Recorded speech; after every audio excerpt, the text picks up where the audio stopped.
स्वागत है आपके अपने YouTube channel smart study classes पर। हाँ तो बेटा, हमारी इंटरमीडिएट की इंग्लिश की क्लास चल रही थी और इसमें हम डिस्कस कर रहे थे जो आपकी दूसरी बुक है, यानी कि पोइट्री जो बुक है आपकी, ये बेटा आपके एग्जाम में 10 मार्क्स की आती है। कितने नंबर की आती है? नंबर की आती है आपके एग्जाम में बेटा ये। और इसके दो क्वेश्चन आते हैं। एक क्वेश्चन आता है बेटा इसका सेंट्रल आइडिया,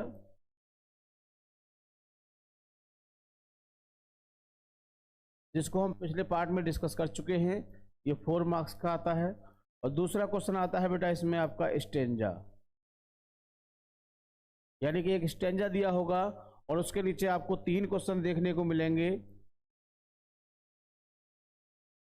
ये क्वेश्चन, ये क्वेश्चन, ये क्वेश्चन। ज़्यादातर 2 क्वेश्चन जो होते हैं बेटा आपके एक तरह से छांटने वाले होते हैं वो,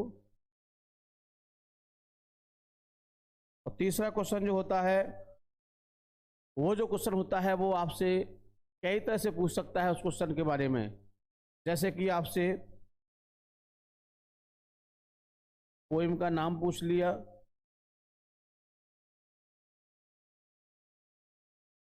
पोइट का नाम पूछ लिया,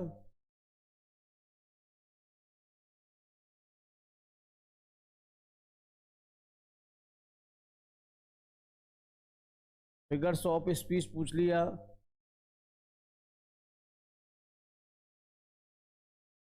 तो ये क्वेश्चन है जो तीसरे क्वेश्चन पर पूछ लिए जाते हैं।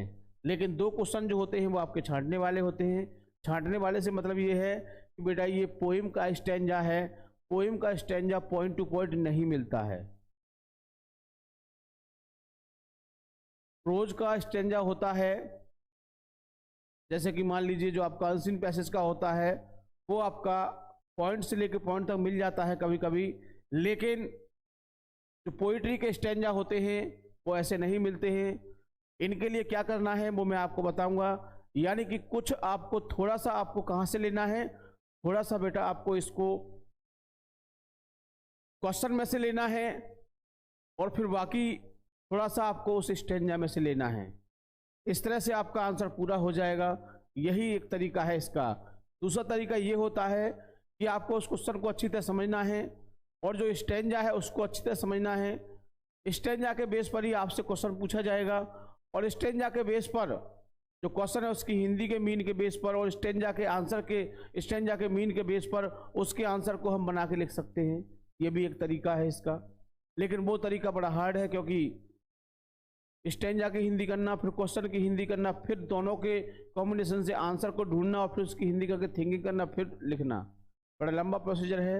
लेकिन आपको यही रखना है कि कुछ क्वेश्चन में से ले लिया, कुछ स्टैंजा में से ले लिया और आपका आंसर पूरा हो जाएगा। ठीक, चलो मेरी बात समझ गए होंगे बेटा आप। अब आगे चलते हैं, बड़े ध्यान से समझना है।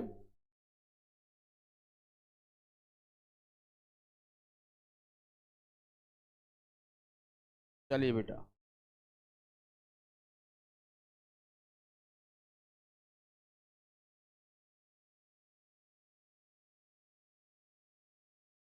Read the stanza given below and answer the question that follow. क्या करना है इसमें आपको? पोइट्री बुक है, मैंने बताया था, और पहली ही पोएम में आपके ऊपर लिखा हुआ है माई मदर एट 66, जिसे किसने कंपोज किया है? कमला दास ने कंपोज किया है। ठीक, तो सब कुछ ऊपर ही लिखा हुआ है। पहली पोएम है आपकी और स्टैंजा आपको दिया हुआ है। स्टैंजा के बाद देखो इसमें क्वेश्चन भी हैं आपके।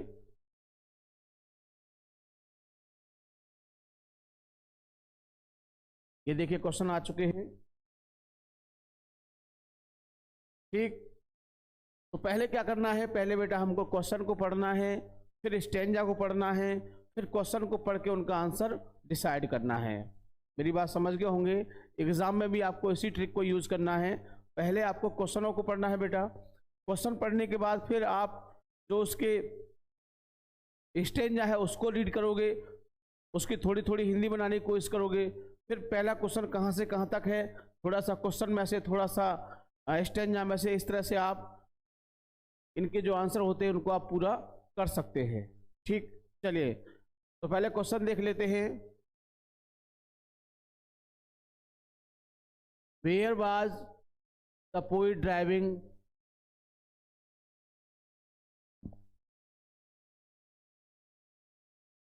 Where was the poet driving to. पहली बात हो गई वेयर मिस कहाँ, बाज माने साथी थे, पोइट माने कवि थी, ड्राइविंग माने कार चलाकर जा रही थी, कहाँ जा रही थी, पहली बात ये हो गई। दूसरी है who was sitting beside her, who माने कौन, बाज माने था, सिटिंग माने बैठा हुआ, बिसाइड माने पास, हर माने उनके पास कौन बैठा हुआ था। दूसरी बात हो गई। अगर हम थिंकिंग करें इसके बारे में तो वो कहाँ जा रही थी, कोचीन जो हवाई अड्डा था वहाँ पर जा रही थी अपनी माँ के घर से, और उनके साथ कौन बैठा हुआ था, उनके साथ उनकी माँ बैठी हुई थी। तो दोनों जो क्वेश्चन का आंसर आसानी से मिल गया, नहीं मिल गया। इस तरह से अभी तो हमने स्टेंजा भी नहीं पढ़ा है बेटा, अभी स्टेंजा पढ़ोगे तो आसानी से और अच्छी तरह से मिल जाएगा। दूसरा है what did the poet notice, what miss क्या, डिड द पोइट कवि ने, नोटिस माने ध्यान दिया, अबाउट हर मदर कवित्री ने अपनी माँ के बारे में क्या ध्यान दिया, क्या ध्यान दिया था, तो उन्होंने ध्यान दिया था कि उनकी माँ झपकी ले रही थी, मुंह खुला हुआ था, चेहरा पीला पड़ा हुआ था। इन सब बातों का उन्होंने ध्यान किया, नोटिस किया इन चीज़ों को। आगे है विच फिगर ऑफ स्पीच, कौन सा अलंकार है, is used in the line ashen like that. तो देखो ये लाइक शब्द आ रहा है इसमें, हमने बहुत पहले आपको बताया था कि सो एज लाइक, तीन ही वर्ड है इसमें जिससे आप उसको आसानी से पहचान सकते हैं। तो तीनों क्वेश्चन पढ़ लिए हैं बेटा आपने। अब चलते हैं स्टेंजा की ओर, क्योंकि स्टेंजा को थोड़ा सा समझना है, उसके बाद फिर क्वेश्चन को देखना है। ठीक, चलिए।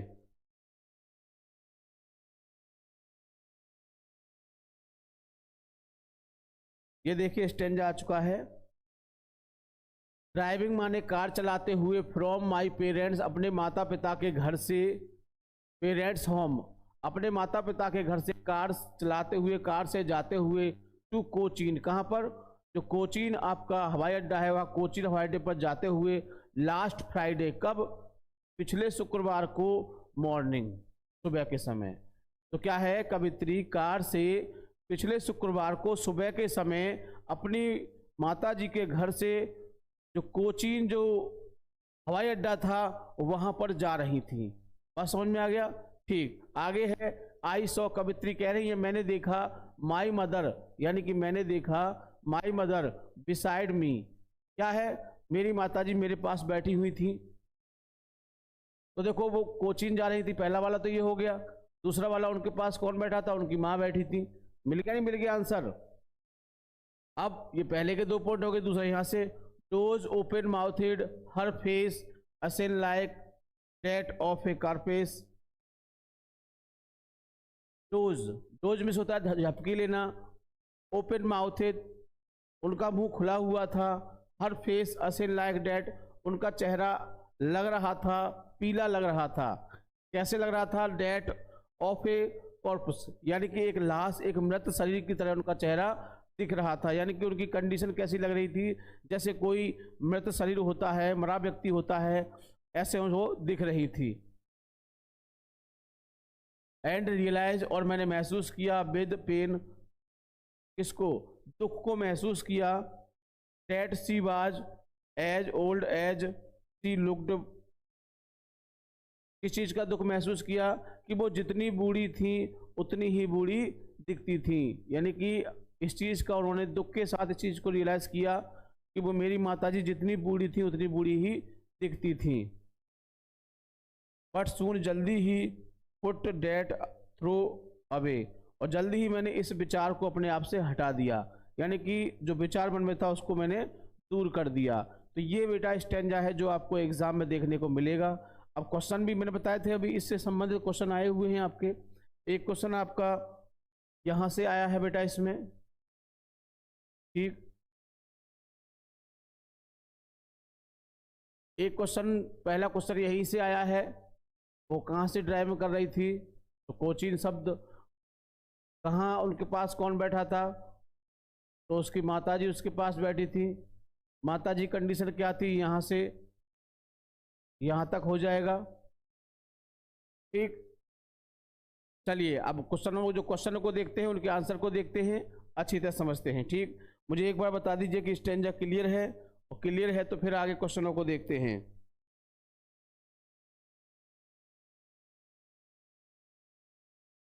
अलकामा रानी बेटा सही कहा आपने, क्लास पर फोकस करना चाहिए, क्योंकि हम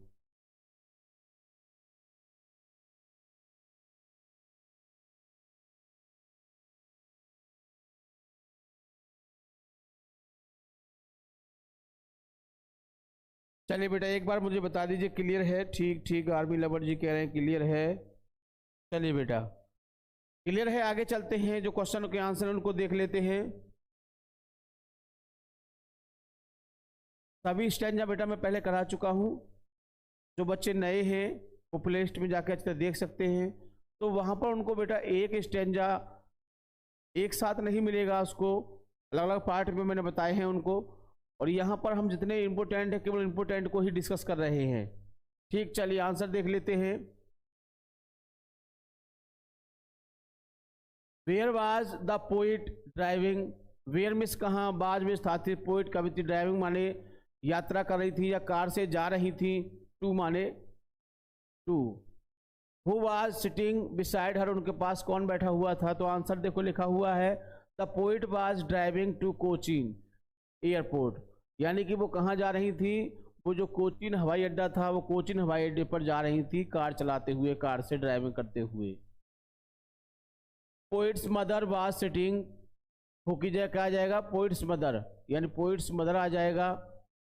माई मदर भी कर सकते हैं, वाज सिटिंग बैठी हुई थी बिसाइड हर, उनके पास, और उनकी माताजी यानी कवित्री की माताजी उनके पास बैठी हुई थी। ये पहले क्वेश्चन का आंसर है। ठीक, चलिए अगला क्वेश्चन देखते हैं।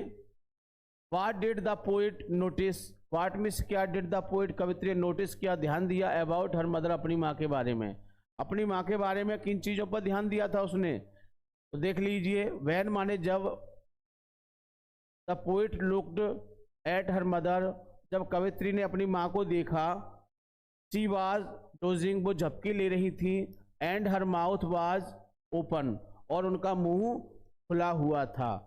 और भी कुछ बातें हैं उनको भी लिख सकते हैं, और भी कुछ बातें हैं उसमें लिख सकते हैं।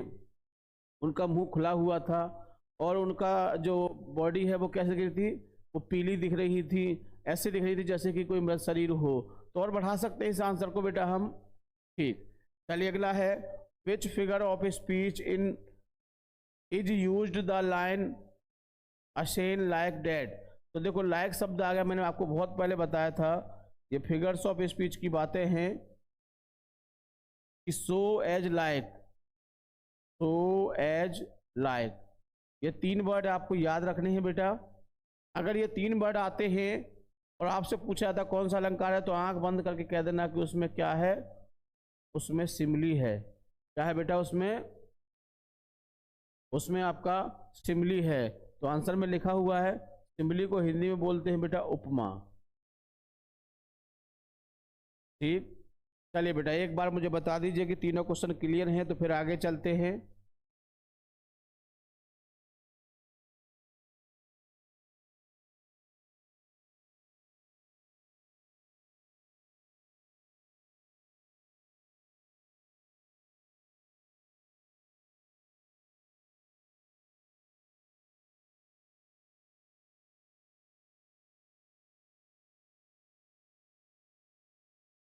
बेटा पढ़ाई पे ध्यान दीजिए, ऐसे खुला था, ऐसे खुला था। अब मैं आपको एक्टिविटी करके दिखाऊं कैसे खुला था। आपकी दादी माँ होगी घर में, दादाजी होंगे, उनको देख लेना बेटा कैसे खुला था।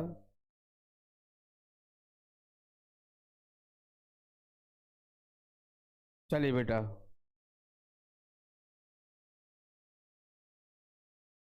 नहीं बेटा सीबीएसई नहीं पढ़ाते हैं, I study only UP board, केवल बेटा हम यूपी बोर्ड का पढ़ाते हैं। और जो ग्रामर का जो मैटर होता है, अब तो एनसीईआरटी है तो यू सीबीएसई से मैच खा जाती हैं कुछ चीज़ें, हाँ सीबीएसई से मैच खा जाती हैं, लेकिन हम ओनली यूपी बोर्ड का ही डिस्कस करते हैं। चलिए, तो बेटा ये क्लियर है आपका।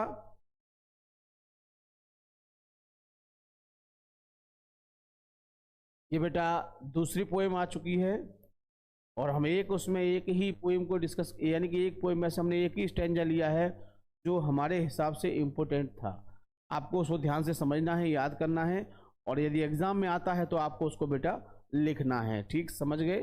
चलिए, दूसरा स्टैंजा आ चुका है और इसके क्वेश्चन भी देख लेते हैं बेटा। पहले हम स्टैंजा को बाद में देखेंगे। देखो क्वेश्चन है आपके, why does the poet compare, पहले क्वेश्चनों को देख लेते हैं। Why does the poet compare, why means क्यों, डज हमारी एचपी, द पोइट माने कभी, कंपेयर तुलना करता है, द चिल्ड्रन माने बच्चों की, फेसेस बच्चों के चेहरे की तुलना करता है, किससे करता है, रूटलेस वीड, जो बिना जड़ की घास थी उससे तुलना करता है। तो क्यों करता है बेटा उससे तुलना, क्यों की है उसने तुलना उससे, पहली बात समझ में आ गई। यानी कि कवि ने जो बच्चे हैं जो झुग्गी झोंपड़ियों में रहते थे उन बच्चों की तुलना उस खरपतवार जिसको बोलते हैं, यानी कि बिना जड़ वाली घास से तुलना क्यों की है, पहली बात समझ में आ गई। ठीक, चलिए दूसरी बात है, हु इज द अनलक्की है, यानी कि दुर्भाग्यशाली उत्तराधिकारी कौन था। हु माने कौन, बाज माने था, द अनलक्की दुर्भाग्यशाली, हायर माने उत्तराधिकारी, कौन था, why is he so called, और उसे ऐसा क्यों कहा गया है। ठीक, चलो अगली है, whose eyes live in dream, किसकी आंखें सपनों में खोई हुई थी। व्हाट इज द ड्रीम, और उसका सपना क्या था। तो तीनों बातों को मैंने बता दिया है बेटा कि सपना क्या था और किसकी आंखें सपनों में खोई हुई थी।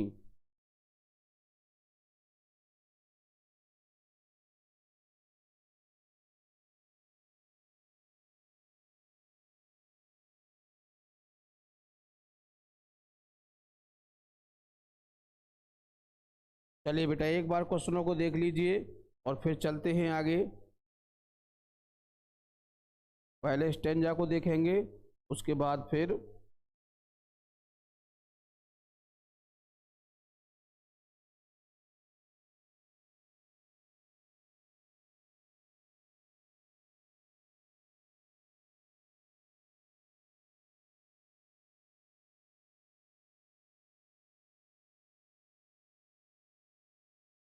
चलिए क्वेश्चन देख लिए, क्लियर हैं। अब देखते हैं बेटा, पहले स्टेंजा को देखते हैं उसके बाद फिर क्वेश्चन को देखेंगे।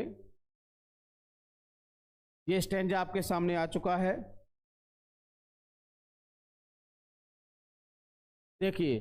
फार फार, फार फार मिस होता है फ्रॉम गैस्ट्री वेव्स, बहुत दूर, फार फार मिस क्या होता है, बहुत दूर, फ्रॉम गैस्ट्री वेव्स, झोंकेदार जो लहरें होती हैं, यानी कि कभी कहते हैं कि झोंकेदार लहरों से बहुत दूर हैं। दीज चिल्ड्रन फेसेस, इन बच्चों के चेहरे, कौन से बच्चों के चेहरे बेटा, जो बच्चे झुग्गी झोंपड़ियों में रहते हैं उन चेहरों के बच्चे किससे बहुत दूर हैं, जो झोंकेदार लहरें होती हैं झोंकेदार जो लहरें होती हैं उनसे क्या है, बहुत दूर हैं। लाइक रूटलेस बीड, किसकी तरह, रूटलेस बीड, जो बिना जड़ की घास होती है ऐसे। The hair torn round their pallor, और उनके जो बाल हैं, राउंड माने बिखरे हुए हैं, देयर पेलर, उनका जो पीला चेहरा है उनके पीले चेहरे पर बिखरे हुए हैं। यानी कि उन बच्चों के जो बाल हैं उनके पीले चेहरे पर बिखरे हुए हैं। बेटा उन बच्चों की कंडीशन बड़ी दयनीय है, बच्चे अस्वस्थ हैं, इसलिए उनके चेहरे कैसे हैं, उनके चेहरे पीले हैं, और उनके पीले चेहरे पर उनकी बालों की कटाई भी नहीं होती है, क्योंकि जिस व्यक्ति के पास खाने के लिए ठीक से भोजन नहीं हो, बाल क्यों कब कटाएगा। तो बाल बड़े बड़े हो जाते हैं, उनके चेहरों पर लटके हुए हैं, चेहरे पीले हैं उनके। आगे, the tall girl with her bigged down head, और एक लंबी लड़की अपने चेहरे को नीचे झुका के बैठी है। और क्या है, the paper boy, paper seeming boy, यानी कि अखबार की तरह दिखने वाला एक पतला लड़का, विद रेड्स आइस, जिसकी चूहे जैसी आंखें हैं। द स्टंटेड, अविकसित, दुर्भाग्य, दुर्भाग्यशाली उत्तराधिकारी। ऑफ ट्विस्टेड बोन, जिसकी हड्डियां कैसी हैं, जिसकी विकृत हड्डियां हैं। रिसाइटिंग हिज फादर नारलैंड डिसीज, अपने पिता की जो गठियाबाई की बीमारी है उसके बारे में बता रहा है। His lesson from his desk, और जो उसकी मेज है उस पर बैठकर अध्ययन कर रहा है, अपने पाठों को पढ़ रहा है। At the back of dim light, और पीछे अंधकार में क्लास में, one unnoted sweet and young, और एक कैसा मधुर वयस्क लड़का पीछे की सीटों पर बैठा हुआ है। His eyes live in a dream, उसकी आंखों में सपना है, यानी उसकी आंखें क्या कर रही हैं बेटा, उसकी आंखें सपना देख रही हैं। ऑफ स्क्वायरल, किस चीज का, स्क्वायर्स गेम, गिलहरियों के खेल का। इन द ट्री रूम, किसमें, जो पेड़ में मोखला होते हैं, पेड़ में बीच में से पेड़ खराब हो जाता है तो उसमें कुछ होल जैसा बन जाता है, तो गिलहरी उसमें घुसती हैं, फिर बाहर निकलती हैं, फिर घुसती हैं, फिर बाहर निकलती हैं। तो एक तरह से खेल खेल रही हैं अपने उसमें मोखले में, तो उनके खेल को देख रहा है। अदर देन दिस, दूसरी चीज़ों की अपेक्षा, यानी कि उसे पढ़ाई की चीज़ों पर देखना चाहिए, पढ़ाई की चीज़ों पर ध्यान देना चाहिए, लेकिन वो उन चीज़ों को नहीं देख रहा है। ठीक, चलो ये है था बेटा स्टेंजा, इसको आप एक बार देख लीजिए और आपकी समझ में आया है तो फिर आगे चलते हैं।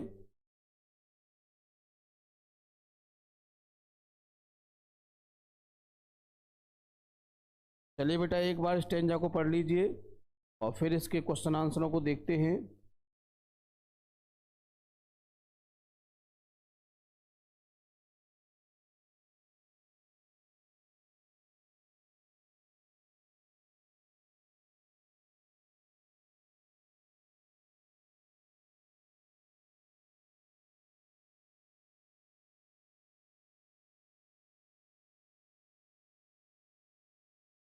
चलिए बेटा क्लियर है, हाँ परी बेटा बता रही है क्लियर है, ठीक, अरुण कुमार जी क्लियर है, ओके ओके। चलिए बेटा अब इसके जो क्वेश्चन है उनके आंसर को देख लेते हैं। और बेटा मैंने जो पिछली बार आपको क्वेश्चन बताए थे वो मैंने स्टेंजा बेस पर बताए थे कि स्टेंजा में से कैसे छांटते हैं, और अपनी लैंग्वेज में भी बताए थे। ठीक, चलिए ये क्वेश्चन आ चुके हैं बेटा आपके। Why does the poet compare the children faces to rootless weed, तो मैंने अभी बताया था कि कवि जो है वो तुलना कर रहा है बच्चों के चेहरे की, किससे, जो रूटलेस बीड, जो बिना जड़ की घास है उससे बच्चों की तुलना की गई है। क्योंकि बिना जड़ की घास कैसी हो जाती है, रूखी सूखी सी हो जाती है, उसमें अंटे से पड़ जाते हैं और देखने में बड़ी भद्दी लगती है। और उन बच्चों का भी चेहरा कैसा हो गया है बेटा कि उनके चेहरा पीला चेहरा है और सब बाल बिखरे हुए हैं, उल्टे सीधे बाल आ रहे हैं, तो उनकी कंडीशन ऐसी लग रही है। ये बात कवि ने कही है। द चिल्ड्रन फेसेस, बच्चों का चेहरा, आर कंपेयर, तुलना किया गया है, तुलना की गई है द रूटलेस बीड, किससे की गई है, खरपतवार से की गई है जो बिना जड़ की घास थी। बिकॉज, क्योंकि, दे आर, क्योंकि वे, इनसेक्योर, असुरक्षित थे, अबाउट देयर फ्यूचर, यानी अपने भविष्य के प्रति कैसे थे, असुरक्षित थे, वो इनसेक्योर थे, यानी कि भविष्य उनका जो कैसा था, उनका भविष्य अच्छा नहीं था, इसीलिए ये बात कही गई है। आगे देखिए, who is the unlucky heir, दुर्भाग्यशाली जो अधिकारी था, उत्तराधिकारी था, कौन था। Why is he so called, उसे ऐसा क्यों कहा गया है। द बॉय विद स्टंटेड, लड़का जो अभागा था, ग्रोथ बड़ा हो गया था, इज अनलक्की हायर, जो कैसा था, जो दुर्भाग्यशाली अधिकारी था। लड़का जो अभागा बड़ा हो रहा था, क्या था, उनका दुर्भाग्यशाली अधिकारी वो क्या था, उत्तराधिकारी था। बिकॉज, क्योंकि, he has inherited his father disease, क्योंकि जो बीमारी होती है ये ऐसी बीमारी होती है बेटा कि अगर परिवार में किसी एक व्यक्ति को है तो फिर दूसरे व्यक्ति को भी हो जाती है, जिसको आनुवांशिक गुण कहा जाता है। तो ऐसी बीमारियां होती हैं जो एक दूसरे को हो जाती हैं। और जैसे कि मान लो अब इसके लड़के पिता है, अब इसको भी हो सकती है, तो ये किसमें मिलती है? इनहेरिट यानी कि विरासत के रूप में मिलती हैं, ये विरासत के रूप में मिलती हैं। जैसे कि आपने देखा होगा कि परिवार में कोई एक, जैसे किसी व्यक्ति को पहले होता था कि पहले बाबा को टीबी थी तो बेटे को टीबी हो गई, बीमारी हो गई। और घर में बहुत सारी चीज़ें ऐसी होती हैं जिनको आनुवांशिक कहा जाता है, तो वो आनुवांशिक रूप से बच्चों में आती रहती हैं, वो कमियां होती हैं। तो वही बात है कि the boy with standard growth is unlucky heir, जो उत्तराधिकारी था, अभागा जो उत्तराधिकारी बढ़ रहा था, बिकॉज क्योंकि he has inherited his father disease, क्योंकि उसको जो पिता की जो बीमारी थी वो किसको, उनको विरासत में मिली थी, उनके पूर्वजों को थी तो उनको हो गई। अब हो सकता है कि इनको है तो इनके बच्चों को भी हो जाए, तो कुछ बीमारियां ऐसे चलती रहती हैं। चलिए अगला क्वेश्चन देख लेते हैं। Whose eyes live in dream, किसकी आंखें सपनों में खोई हुई थी? व्हाट इज द ड्रीम, और सपना क्या था? तो देखो सबसे लास्ट लाइन में आया है ये बात। मैं स्टेंजा को देख के बता देता हूँ, क्योंकि स्टेंजा के लिए पीछे बैक में जाना पड़ेगा।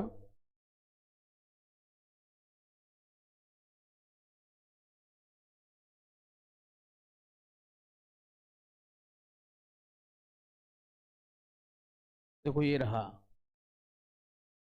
अननोटेड उपेक्षित बच्चा था एक, ये लास्ट लाइन में है। One unnoted sweet and young, यानी कि एक उपेक्षित प्यारा सा बच्चा। हिज आइज लिव इन, उसकी आंखें सपना देख रही थी स्क्वेल गेम थ्री। तो ये वही है, लास्ट की लाइनों में मिल जाएगा बेटा अगर लिखोगे तो the unnoted sweet and young boy, ये कुछ स्टेंजा में दिया हुआ है, उसी में से मिल जाएगा आपको। हु इज सिटिंग, जो बैठा हुआ था, एट द बैक, पीछे की सीटों पर, of the dark, of the class, class के पीछे की सीटों बैठा हुआ था। इज हैविंग ए ड्रीम, और वो एक सपना देख रहा था, ऑफ स्क्वायरल गेम, किसका? एक गिलहरी के खेल का सपना देख रहा था। इन ए ट्रीज हेलो, जो अपने पेड़ के घोंसले में, अपने पेड़ के घर में outside, in outside the room, यानी कि उसको जो पेड़ में जो घर था उसमें खेल रही थी, कभी अंदर जाती कभी बाहर जाती, तो उसको वो उसका ये सपना था, इस सपने को वो देख रहा था।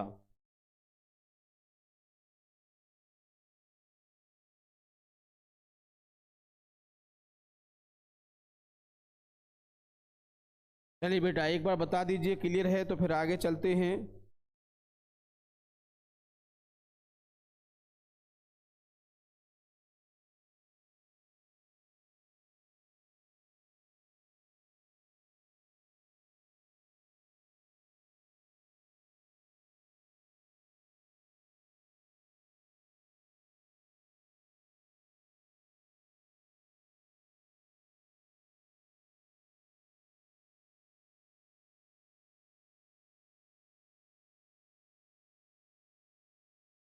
चलिए बेटा क्लियर है, ठीक ठीक।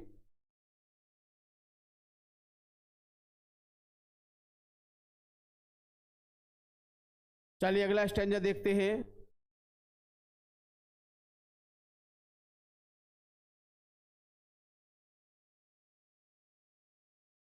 ये बेटा आपकी तीसरी पोएम है, कीपिंग क्वाइट, पैब्लो नेरूडा इसके पोइट हैं। और क्वेश्चन है आपका, read the stanza given below and answer the question that follow. Stanza को पढ़िए, इसके नीचे क्वेश्चन है, उनको उनके आंसर आपको देने हैं बेटा। तो पहले क्या करते हैं, सबसे पहले बेटा हम क्वेश्चनों को देखते हैं, उसके बाद फिर स्टेंजा, फिर आंसर। तो देख लेते हैं पहले। तो क्वेश्चन देखो ये दिए हुए हैं,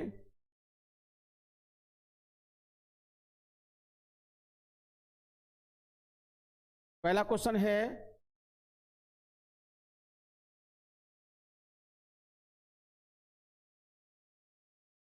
Y does the poet suggest, why miss क्यों, does H B the poet poet से कभी सुझाव देते हैं, ए फ्यू मिनट कुछ मिनटों के लिए, ऑफ पीस शांति के साथ, एंड साइलेंस और चुप्पी के साथ, शांति और चुप रहने के साथ, इन वर्ल्ड संसार में।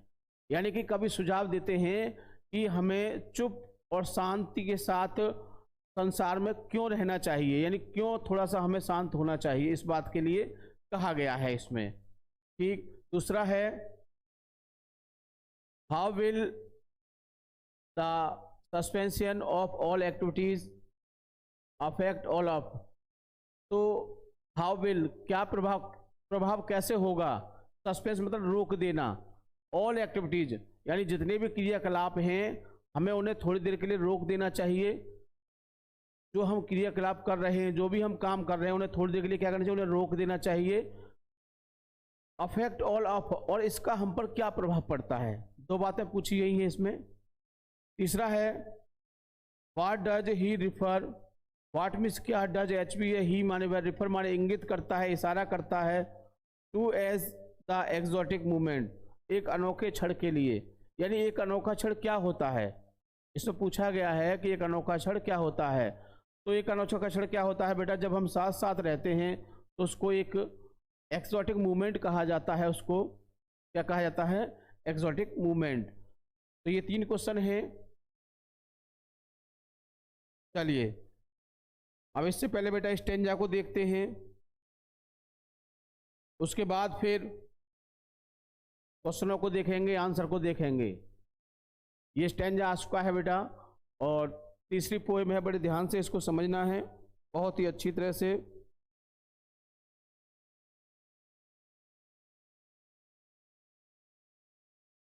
देखिए, फॉर वंस एक बार, on the face of the earth पृथ्वी के चेहरे पर या पृथ्वी के धरातल पर, यानी एक बार पृथ्वी के चेहरे पर या धरातल पर आइए। Let's not speak in any language, किसी भी भाषा को न बोलें। एक बार, ऑन वंस, फॉर वंस एक बार के लिए, ऑन द फेस, फेस में चेहरा होता है, ऑफ द अर्थ माने पृथ्वी का चेहरा, जिसे कह सकते हैं धरातल, यानी कि पृथ्वी के धरातल पर आइए लेकिन किसी भी भाषा को न बोलें। Let's not speak in any language, किसी भाषा को न बोलें। Let's stop for 1 second, let's stop रुक जाइए, फॉर 1 सेकेंड किसके, एक क्षण के लिए, एक सेकंड के लिए रुक जाइए। And not move our arms so much, और जो तुम्हारे हाथ पैर हैं, जो तुम्हारे आर्म्स हैं, जो तुम्हारी भुजाएं हैं, उनको बिल्कुल भी मत हिलाइए, उनको बिल्कुल भी मत हिलाइए।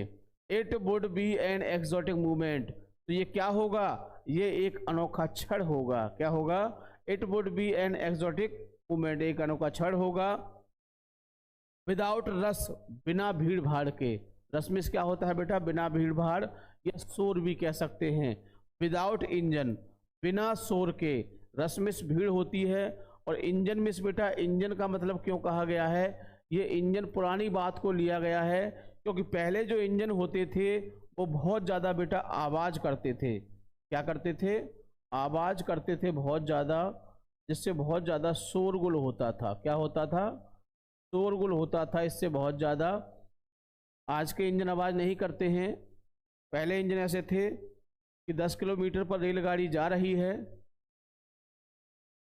तो लोगों को पता चल जाता कि रेलगाड़ी आ रही है, रेलगाड़ी जा रही है, इतनी आवाज़ करते थे वो। तो इसीलिए यहाँ पर इंजन वर्ड को लिया गया है, इंजन्स किसके लिए, शोर के लिए। तो बिना भीड़ के, बिना शोर के, we would all be together, हम क्या होंगे, हम साथ साथ रहेंगे। क्या होंगे, हम साथ साथ होंगे। इन ए सडन स्ट्रेंज, किसमें, इन ए सडन, अचानक जो स्ट्रेंजनेस होती है, जो विचित्रता होती है, उसमें हम सब कैसे रहेंगे, एक साथ रहेंगे। अचानक जो विचित्रता आ जाती है, विभिन्नता आ जाती है, उसमें क्या होगा, हम सब एक साथ होंगे। तो ये है बेटा स्टैंजा, एक बार इसको पढ़ लीजिए, फिर आगे चलते हैं, फिर इसके क्वेश्चनों को देखते हैं। एक ही वीडियो में बेटा पूरा आपका जो 6 नंबर का क्वेश्चन है इसी में कंप्लीट कराया जाएगा। आपको एग्ज़ाम देने जाएं तो एक बार इसको ज़रूर देख के जाना।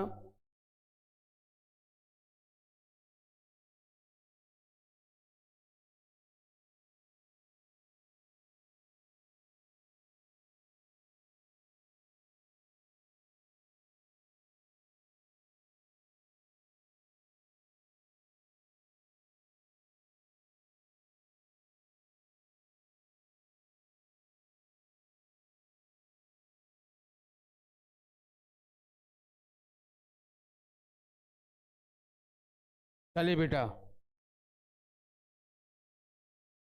क्लियर है बिल्कुल? ठीक ठीक। तो बेटा हमारा इस एक बार में यानी कि रिवीजन का मतलब क्या होता है, मैं थोड़ा सा इसमें डिस्कस करूंगा कि ऐसा होता है कि अब एक एक चैप्टर को बेटा हमने एक एक पोइम को 3-3 4-4 दिन में समाप्त किया था। आपने देखा होगा कि पहले चैप्टर में हमने उसकी समरी को डिस्कस किया, दूसरे पार्ट में बेटा हमने उसके जो एसेंशियल आइडिया उसको डिस्कस किया, तीसरे पार्ट में हमने उसके जो आपके ये स्टैंजा आते हैं उसको डिस्कस किया। तो 3 वीडियो देखनी पड़ेंगी जब आपको पूरी जानकारी होगी। अब यहाँ पर आपको इसी एक ही वीडियो के माध्यम से, एक ही घंटे के माध्यम से जो पूरी बुक है उसका नज़ारा आपके सामने आ जाएगा। तो मेरी बात समझ गए होंगे और आपका एक अच्छा खासा रिवीजन भी हो जाएगा। चलिए बेटा शुरू करते हैं और जो क्वेश्चन है उनको देख लेते हैं एक बार। पहला क्वेश्चन है बेटा, इसमें मैंने बताया था आपको, Why does the poet suggest a few minute?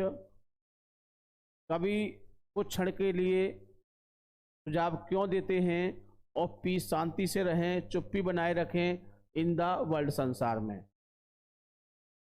तो देखिए, इफ यदि we have a few moment, कुछ क्षण के लिए, ऑफ पीस हम शांति रखेंगे, एंड साइलेंस और चुप्पी बनाए रखेंगे, इन द वर्ल्ड किसमें, संसार में।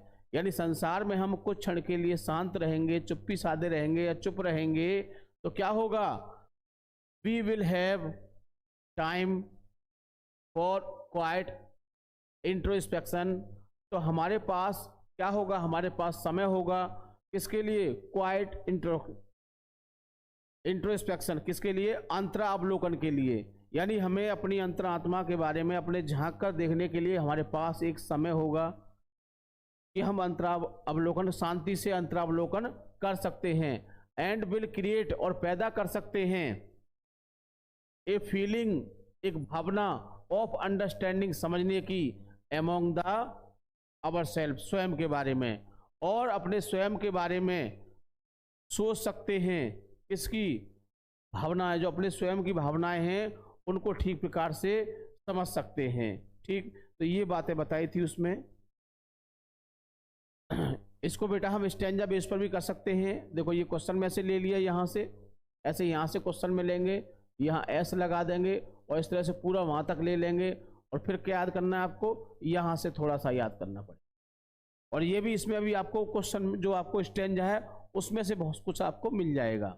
जो बच्चे पढ़ने में एक्टिव हैं, जो बच्चे आसानी से ट्रांसलेशन कर लेते हैं, हमने स्टोरी सिखाई थी आपको, वो इस क्वेश्चन को बड़े आसानी से कर सकते हैं, उनको समस्या, दिक्कत, परेशानी नहीं होगी। ठीक, चलिए दूसरा क्वेश्चन है, how will the suspension of all activities, सभी क्रियाकलापों को बंद कर देगी।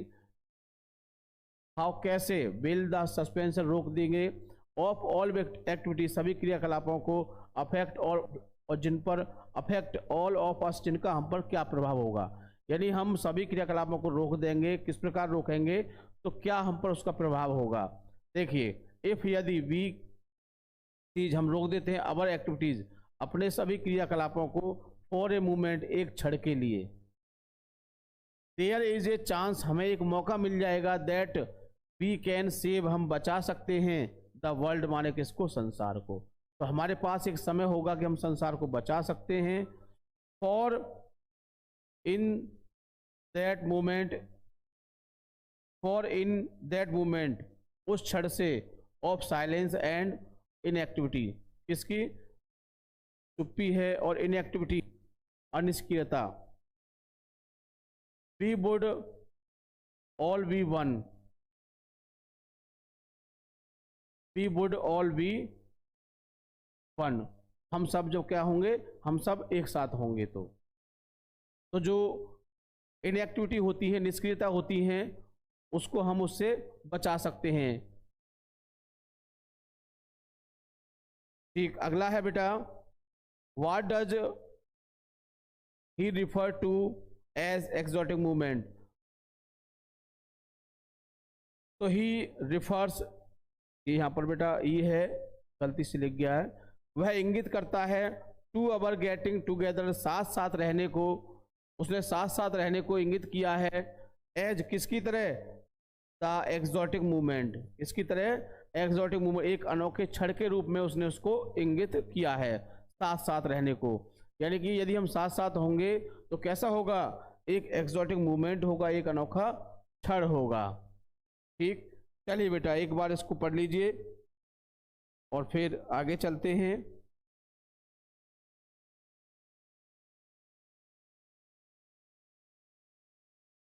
तीन पोएम बेटा कंप्लीट हो चुकी हैं, टोटल आपकी बेटा 5 पोएम है इसमें। अगली पोएम है ए थिंग ऑफ ब्यूटी।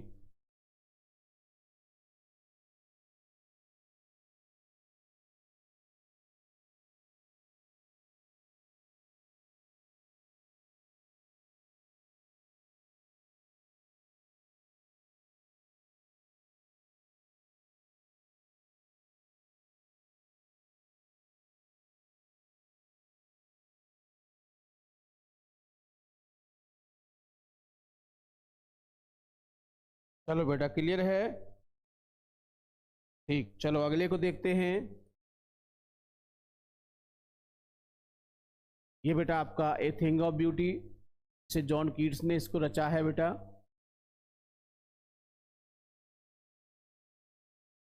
तो फर्स्ट ऑफ ऑल क्या करते हैं बेटा, इनके क्वेश्चनों को देख लेते हैं।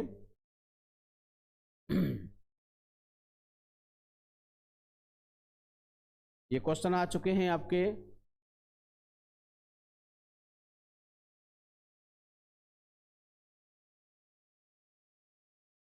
What is the poetic creed of Keats.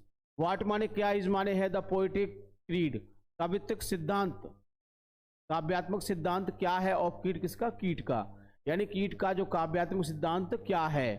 How does he express it, और वह कैसे इसको प्रस्तुत करता है, वह कैसे इसको दिखाता है, वह कैसे इसका वर्णन करता है।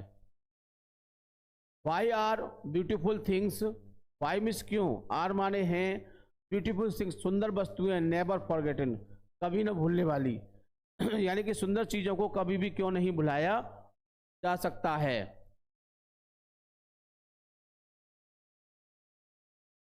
व्हाट ब्लेसिंग्स, क्या वरदान, टू डू ब्यूटीफुल थिंग्स, जो सुंदर चीजों से मिलते हैं, ऑफर अस हमें, अकॉर्डिंग टू द पोइट, कवि के अनुसार, यानी कवि के अनुसार जो सुंदर चीजों से हमें क्या वरदान मिलते हैं, क्या उपहार मिलते हैं। ठीक, चलिए बेटा एक बार क्वेश्चनों को देख लीजिए और फिर देखते हैं।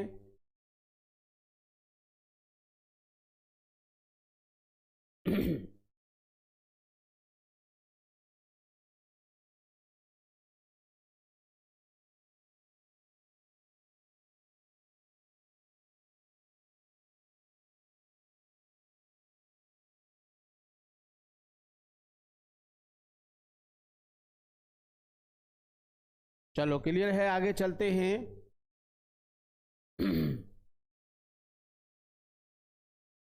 चलिए बेटा पहले स्टेंजा को देख लेते हैं, तो क्वेश्चन को भी पढ़ लेते हैं एक बार बेटा। Read the stanza given below and answer the question that follow, यानी कि जो स्टेंजा दिया हो उसके बड़े ध्यान से पढ़िए और नीचे प्रश्न दिए उनको आंसर दीजिए। तो a thing of beauty, a thing of beauty, a thing में से एक वस्तु कह सकते हैं, एक चीज कह सकते हैं, और ब्यूटी माने सुंदरता, सुंदरता की एक वस्तु, इज ए जॉय, क्या है, एक खुशी होती है, एक आनंद होता है, फॉर एवर हमेशा के लिए, यानी सुंदरता की जो वस्तु होती है, इज ए जॉय, एक आनंद होता है, फॉर एवर माने हमेशा के लिए या सभी के लिए। तो सुंदरता की एक वस्तु से सभी के लिए क्या होता है, हमेशा के लिए क्या होता है, आनंद मिलता है। इट्स लवलीनेस इंक्रीजेज, इसका जो प्यारापन है, इट्स लवलीनेस, इसका प्यारापन इंक्रीज बढ़ता जाता है, यानी इसका प्यारापन क्या होता है, हमेशा बढ़ता जाता है। It will never pass into nothingness, और कभी भी यह शून्य तक नहीं पहुंचता है। यानी किसी वस्तु की जो सुंदरता होती है वो हमेशा कभी भी जीरो तक नहीं पहुंचती है। अब मैं मोबाइल है तो मैं कभी भी ये नहीं कहूंगा कि मोबाइल एक बेकार चीज है। कितना भी समय बीत जाए तो क्या होती है, वस्तु की जो सुंदरता होती है वो कभी भी जीरो तक नहीं पहुंच पाती है, यानी कभी भी वो समाप्त नहीं होती है। बट स्टिल, फिर भी, will keep a Bower quiet for us, वह हमारे लिए एक शांत कुंज की व्यवस्था करता है। And A sleep full of sweets dreams, और एक नींद, कैसी नींद, मधुर सपनों से भरी हुई नींद की व्यवस्था करती है। कौन, ए थिंग ऑफ ब्यूटी, यानी कि जो सुंदरता की चीजें होती हैं वो क्या प्रदान करती हैं बेटा। जैसे कि मान लो अब सुंदरता की चीज क्या है, अब सोने के लिए अच्छा बिस्तर हो, बैठने के लिए अच्छी जगह हो तो आपको अच्छा लगेगा, तो ये सुंदरता की वस्तुएं हैं। एंड हेल्थ, और स्वास्थ्य प्रदान करती हैं। एंड क्वाइट ब्रीथिंग, और कैसी, क्वाइट, साफ सुथरी ब्रीथिंग, श्वसन क्रिया प्रदान करती हैं, यानी कि शांत श्वसन क्रिया भी प्रदान करती हैं। कौन बेटा, ए थिंग ऑफ ब्यूटी। ठीक, चलिए बेटा एक बार इसको देख लीजिए और फिर इसके क्वेश्चनों को देखते हैं। बीच बीच में बेटा वीडियो को लाइक भी कर दिया करें।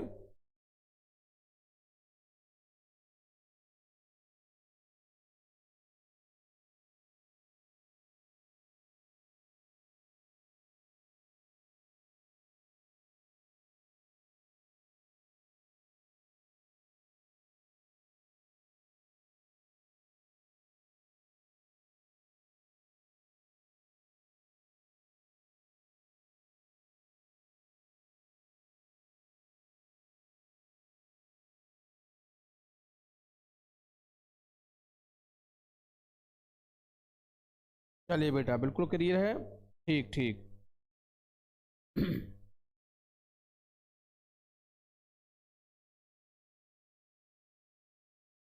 चलिए पहला क्वेश्चन देखते हैं, फिर दूसरा, फिर तीसरे से देखेंगे। एक एक क्वेश्चन को ध्यान से समझना है। What is the poetic creed, what माने क्या, इज माने है, द पोइटिक क्रीड माने कवित्व सिद्धांत क्या है। ऑफ कीट, किसका, कीट का। हाउ डज ही एक्सप्रेस, और वैसे कैसे प्रस्तुत करता है। द पोइटिक क्रीड, काव्यत्वक काव्यात्मक जो सिद्धांत है, ऑफ कीट, कीट का। इज माने है दैट की, the beauty lives forever, यानी कि जो सुंदरता होती है वो हमेशा के लिए रहती है। यानी कवि का सिद्धांत क्या है, कवि का सिद्धांत है कि जो सुंदरता होती है लिव्स फॉर एवर, वो हमेशा के लिए रहती है। In this memorable line Keats, in this, ये जो अविस्मरणीय पंक्तियां हैं कवि ने कही हैं, अटर हिज पोलिटिकल क्रीड, अपने सिद्धांत में कही हैं। यानी कि ये मेमोरेबल जो अविस्मरणीय हैं लाइन पंक्तियां कवि ने कही हैं, इसमें पोलिटिकल क्रीड, अपना जो काव्यात्मक सिद्धांत है उसमें कही हैं। दैट की, ब्यूटी अबाइड फॉर एवर, की सुंदरता जो होती है वो हमेशा के लिए रहती है।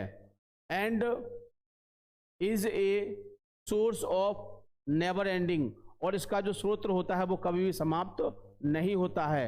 इंस्पायरेशन, क्या होता है, प्रेरणादायक होती हैं। कैसी होती हैं ये, प्रेरणादायक होती हैं।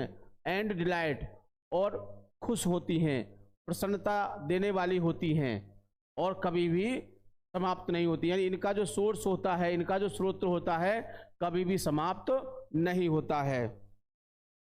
चलिए बेटा एक बार से देख लीजिए, फिर अगला क्वेश्चन देखते हैं।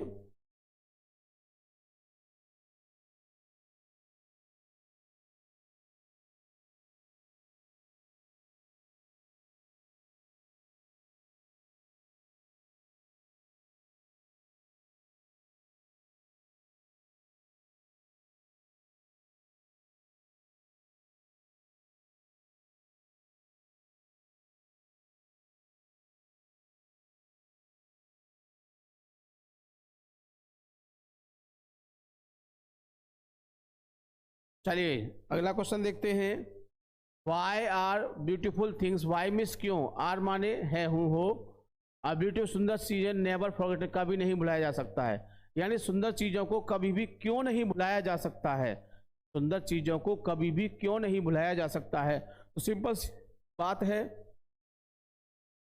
प्लेजरेबल एसोसिएशन, यानी कि जो सुखद साहचर्य होता है, सुखद साहचर्य होता है, प्रबल हावी हो जाता है, ओवर पेनफुल वंस, किस पर, दुखद एसोसिएशन, यानी कि जो सुखी वस्तुएं अच्छी चीजें होती हैं, जो सुख देने वाली वस्तुएं होती हैं, जो दुख देने वाली चीजों पर हावी हो जाती हैं। And beauty becomes more beautiful, जिससे सुंदरता और ज्यादा बढ़ जाती है। ऑन लुकिंग बैक, उसके पीछे जब देखते हैं, उसके बारे में जो देखते हैं, यानी कि अच्छी चीजें जो होती हैं वो बेकार चीजों पर हावी हो जाती हैं, तो जो अच्छी चीजों की बातें होती हैं वो और ज्यादा अच्छी हो जाती है। बात समझ गए होंगे कि प्लेजरेबल एसोसिएशन, जो सुखद साहचर्य होता है, प्रवेश हावी हो जाता है, ओवर पेनफुल वंस, इस पर, जो दुखद वस्तुएं होती हैं, जो दुखद साहचर्य होते हैं उन पर हावी हो जाता है। And beauty became more beautiful, और जो सौंदर्य होता है वो और ज्यादा सुंदरता से भर जाता है। ऑन लुकिंग बैक, यदि उसको बाहर से देखा जाए तो, कंस्टेंटली, लगातार, निश्चित रूप से, इंक्रीजिंग, जो बढ़ाता है, एसोसिएशन, किसको, उसके साहचर्य को, उसके साथ को बढ़ाता है। सो इसीलिए the beautiful things are never forgotten, इसीलिए जो ब्यूटीफुल थिंग्स होती है, जो सुंदर चीजें होती हैं, उन्हें कभी भुलाया नहीं जा सकता है। यानी कि जो सुंदर चीजें होती हैं वो जो बेकार चीजों पर हावी हो जाती हैं उसे नष्ट कर देती हैं, और अपना जो रूप है उसे अच्छा कर लेती हैं और बढ़ा लेती हैं। इसीलिए कहा है कवि ने कि जो सुंदर वस्तुएं होती हैं उन्हें भुलाना नहीं चाहिए। तो आप ये नहीं कि इसी लैंग्वेज को लिखोगे, आप इस लैंग्वेज में सेंटेंस बना बना के और अच्छी तरह से कर सकते हो, क्योंकि ये क्वेश्चन आपको याद तो नहीं रहेंगे, रटने क्वेश्चन नहीं, ये तो आपको एट ए टाइम बनाने ही होते हैं। तो उस समय आप अपने हिसाब से क्वेश्चन का जो आंसर है उस स्टैंजा बेस पर थिंकिंग करोगे और उसको लिखने की कोशिश करोगे। चलिए बेटा एक बार देख लीजिए, फिर अगले क्वेश्चन को देखते हैं।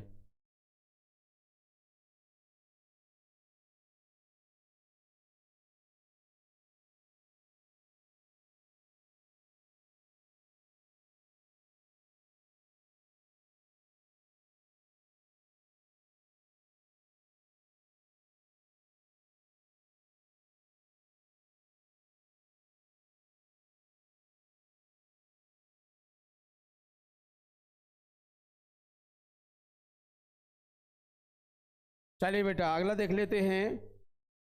व्हाट ब्लेसिंग, क्या वरदान है, टू द ब्यूटीफुल थिंग्स, किसका, सुंदर चीजों का, ऑफर प्रदान करती है, असमाने हमको,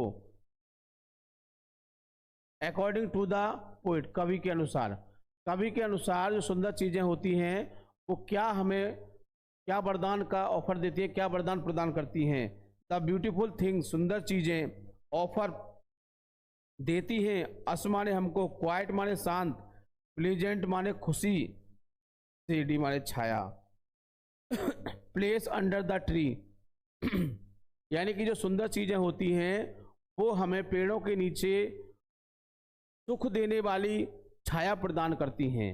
यानी कि जो सुंदर वस्तुएं होती हैं, जैसे कि मान लो पेड़ है, अब पेड़ बहुत सुंदर होते हैं, तो पेड़ क्या करते हैं, पेड़ हमको बेटा आनंद देने वाली छाया प्रदान करते हैं, सुख देने वाली छाया प्रदान करते हैं।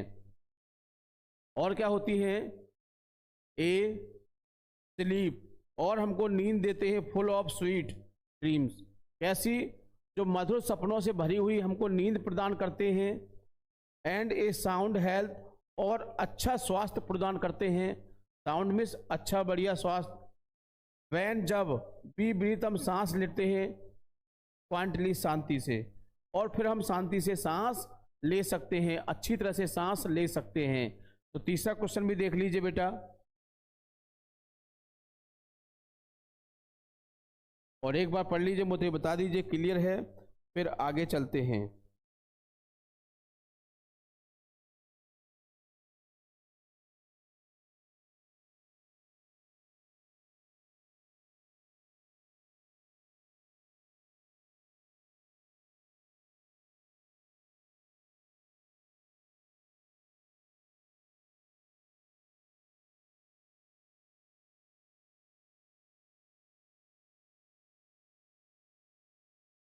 चलिए बेटा, क्लियर है।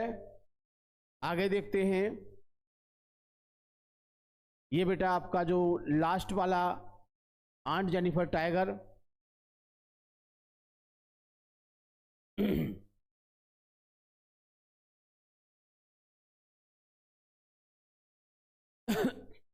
जो सबसे लास्ट वाला है आपका, ये पोएम अब सबसे लास्ट वाली है, और इसमें से भी हमने एक स्टैंजा लिया है, उसको देख लीजिए आप। इसको भी बता देते हैं, वैसे तो आपको उसी में से मिल जाएगा बेटा, लेकिन फिर भी हम बता देते हैं, क्योंकि हो सकता है कि अगर इसमें से ही आ गया तो समस्या खड़ी हो जाएगी, है ना।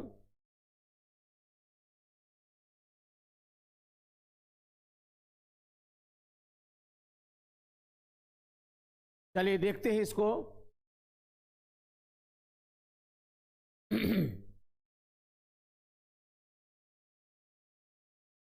वैन, जब आंट इज डेड, जब जो चाची हैं इसकी, जो आंट हैं वो मर चुकी हैं, हर टेरिफिल्ड हैंड विल डाई, और उनके जो भयानक हाथ थे वो नीचे लटक चुके हैं, स्टिल, फिर भी, रिंग विद ऑर्डिल्स सीबाज मास्टर्ड बाई, लेकिन उनके हाथ में जो शादी की जो अंगूठी है वो अभी लगी हुई है।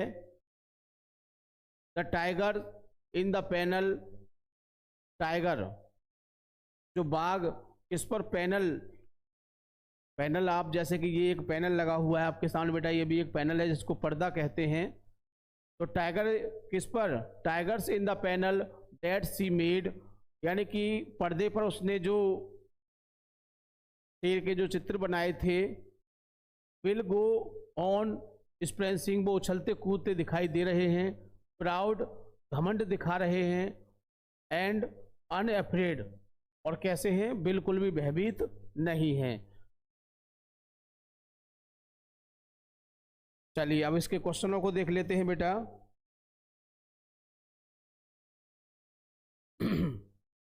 पहले क्वेश्चन देख लेते हैं, लेकिन कोई बात नहीं।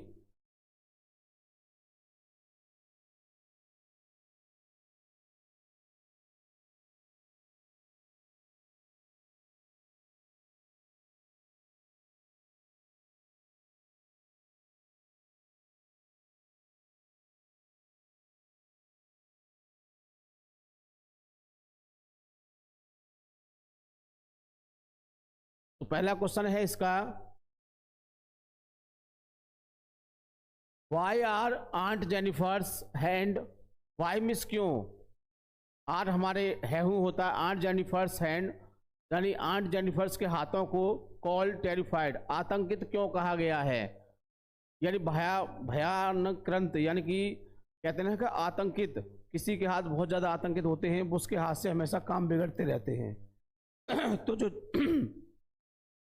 उनके हाथों को आतंकित क्यों कहा गया है, तो आंसर देख लेते हैं। Aunt Jennifer's hands are called, aunt Jennifer's hands are called terrified, आतंकित कहा गया है, बिकॉज, क्योंकि, हर हस्बैंड मेड हर, क्योंकि उसके जो हस्बैंड थे, मेड उसको बना दिया था, वर्क, काम करने में, लायक स्लेव, कैसे काम कराते थे, एक नौकर की तरह काम कराते थे, इन देयर मैरिड लाइफ, विवाहित जीवन, जबकि वो शादीशुदा जीवन में उनके जो पति थे वो क्या कराते थे, उनसे एक नौकर की तरह कार्य करवाते थे। चलो बेटा इसको देखिए, फिर दूसरा देखते हैं, एक बार पढ़ लीजिए।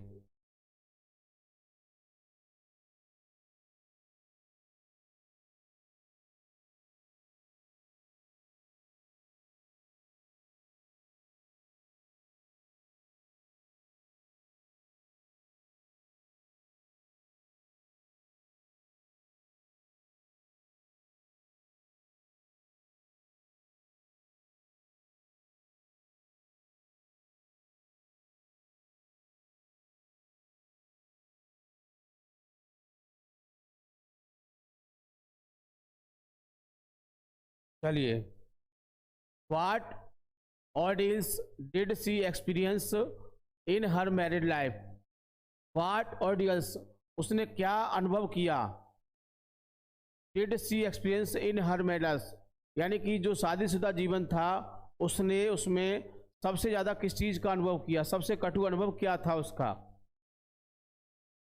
तो her husband put her in control, उसके जो पति थे उसको नियंत्रण में रखते थे विद हैवी हैंड्स, किससे, भारी हाथों से। सी अंडरवेंट हॉरिड एक्सपीरियंस, उसने इस डर का क्या किया, उसने इस डर को अंडरवेंट अपने अंदर रखा, यानी कि इस अनुभव को उसने अपने अंदर रखा। कब, यानी कि शादी हो चुकी थी तो उनके जो पति थे उन पर बहुत ज़्यादा रौब जमाते थे, उनको बहुत ज़्यादा कठोर, बहुत ज़्यादा नियंत्रण में रखते थे, तो इस चीज़ को उन्होंने अनुभव में रखा। चलिए एक बार इसको भी देख लीजिए बेटा, फिर आगे चलते हैं।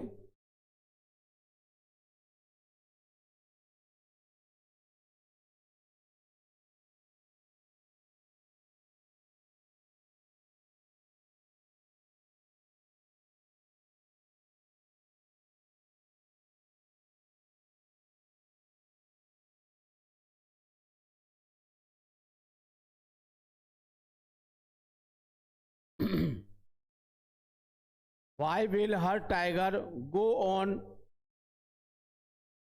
prancing, proud and unafraid after his death?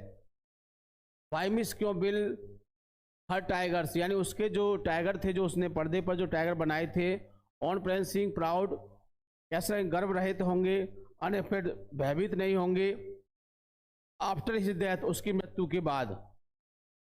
तो after her death her tigers will go on prancing, proud कूदते रहेंगे, प्राउड, घमंडी होंगे, घमंड के साथ रहेंगे, एंड अनएफ्रेड और भयभीत नहीं होंगे। बिकॉज, क्योंकि, दे आर द सिंबल, क्योंकि वो प्रतीक थी, ऑफ हर फ्री, अपने रूप से कैसी थी, स्वतंत्र थी, फियरलेस, निर्भीक थी, एंड प्राउड स्पिरिट। इस तरह से बेटा जो उन्होंने जो टाइगर बनाए थे पर्दे पर, चलिए बेटा मोबाइल भी स्विच ऑफ हो चुका है, चलो कोई बात नहीं, ठीक। तो बेटा ये थे क्वेश्चन आपके जिनको हमने अभी क्लियर किया है, और इस तरह से आपका जो क्वेश्चन बेटा, यानी कि जो आपका स्टैंजा एग्जाम में आता है वो पूरी तरह से कंप्लीट हो चुका है।